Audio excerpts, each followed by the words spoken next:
संतोष जुड़ गए हैं हमारे साथ लखनऊ से। संतोष कुमार इनका पूरा नाम है, उनसे बात कर लेते हैं। संतोष जी, आपका बहुत बहुत स्वागत है हमारे कार्यक्रम में। संतोष जी, आप सुन पा रहे हैं हमें? सुन पा रहा हूँ जी, बात कीजिए। हकीम साहब सुन रहे हैं आपको।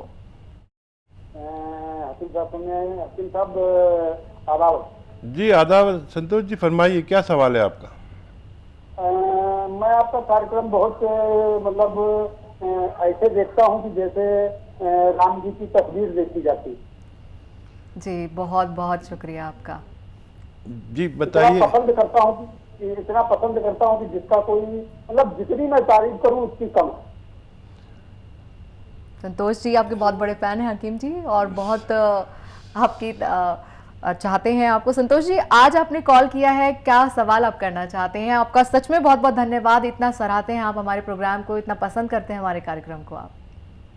मेरे सामने 3 प्रमुख समस्याएं हैं जो कि हकीम साहब से मैं मेरे पास 2-3 दिन पहले कॉल आई थी, तो मैं बहुत दिनों से प्रयास कर रहा था कि मैं अपनी बात हकीम जी से कह पाऊं, लेकिन आज कुछ ऊपर वाले की रहमा करम हो गई है और मेरा सौभाग्य है कि हकीम साहब से मेरी बात हो रही है।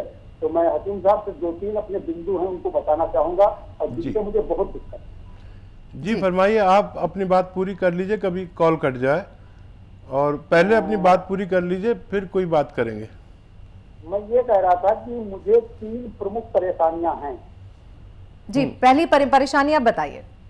पहली परेशानी जो है वो ये है कि मैंने हकीम साहब को अभी बताया कि यूरिन के रास्ते से कोई पदार्थ ऐसा मेरे को बाहर आता है जिससे कि मुझे पिछले 10 सालों से काफी दिक्कत हो रही है, और वो कौन सा पदार्थ है मैं जान नहीं पाता हूँ। सफेद अपने आप निकलता रहता है परमानेंट, और उसको जो है मुझे धुल करके हटाना पड़ता है, साफ करना पड़ता है।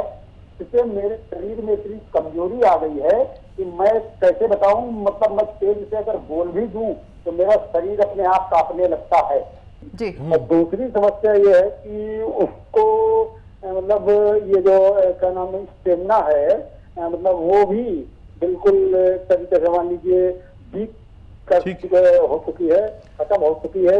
ठीक है जो होगी। संतोष जी, एज क्या होगी आपकी, उम्र? मेरी 48। अच्छा देखिए, ये परेशानी बहुत बड़ी परेशानी नहीं है, और ये गलती आपकी है कि आपने अभी तक शादी नहीं की। ऐसे लोग जिनको पेशाब के रास्ते वो ज़रूरी चीज़ें ज़ाया होती हैं, जाती हैं, उसको धातु रोग कहते हैं। ये मर्दों और औरतों में दोनों में होता है, और वक्त पे शादी ना होना भी इसका एक वजह होती है।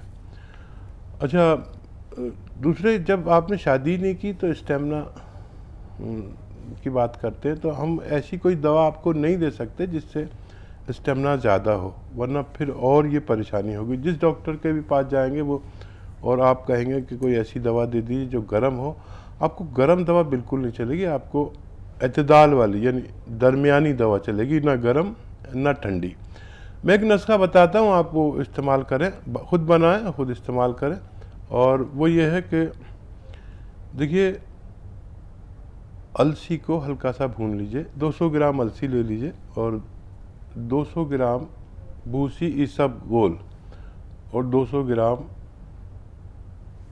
सफ़ेद मूसली असली मिलनी चाहिए, और असली की शिनाख्त बड़ा मुश्किल होती है। हल्का सा कड़वापन होता है, वरना मीठी मीठी लोग दे देते हैं, और अपने हाथ से बना के भी दे देते हैं। ये एक कुदरती जड़ी बूटी है जिसे सफ़ेद मूसली कहते हैं।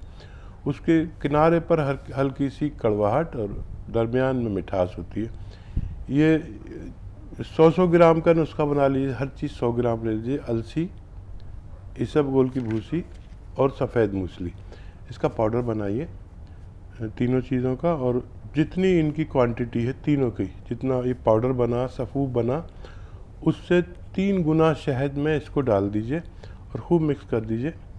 3 गुना शहद में आपको लगेगा कि बहुत पतली हो गई, लेकिन ये 3 दिन में वो सारा शहद को पी जाएगी और गाढ़ी माजून हो जाएगी। 1 चम्मच सुबह, निहार मुँह, दूध से, पानी से, जैसा आप चाहे ले सकते हैं, और 1 चम्मच रात को सोते वक्त। ये आप खाएंगे तो आपकी तीनों परेशानियां, तीनों समस्याएं का हल होना मुमकिन है।